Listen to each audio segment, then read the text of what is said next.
चला तर आज आपण बघूया खमण ढोकळा रेसिपी। तुम्ही बघू शकताय आपला ढोकळा किती सॉफ्ट झालाय। चला तर याची रेसिपी बघूया। मी इथं 1 वाटी डाळ घेतली, तिला 2 ते 3 पाण्याने स्वच्छ धुवून घ्यायची। स्वच्छ धुतल्यानंतर रात्रभर भिजत ठेवायची। सकाळी उठल्यावर डाळ मिक्सीमध्ये बारीक करताना 4 मिरे, थोडं आलं, थोडी मिरची ऍड करायची। डाळ आपली छानपैकी बारीक झाली। आता यामध्ये आपण थोडं निंबू फूल आणि थोडी साखर, थोडं मीठ आणि थोडी हळद आणि अर्धी वाटी बेसन पीठ टाकायचं आहे। आता याला छानपैकी मिक्स करून घेऊया।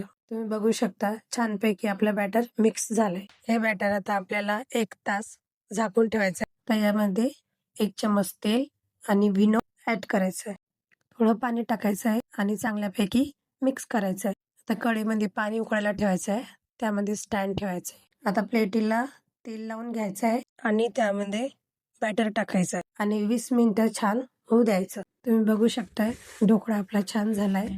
आता आपण याला कट करून घ्यायचंय। आता आपण कढई घ्यायची आहे, त्यामध्ये आपण तेल टाकायचं आहे, राई टाकायची आहे, कढीपत्ता टाकायचा आहे, त्यामध्ये आपला ढोकळा ऍड करायचा आहे आणि छानपैकी फ्राय करायचा आहे। तुम्हाला ही रेसिपी आवडली असेल तर व्हिडिओला लाईक करा।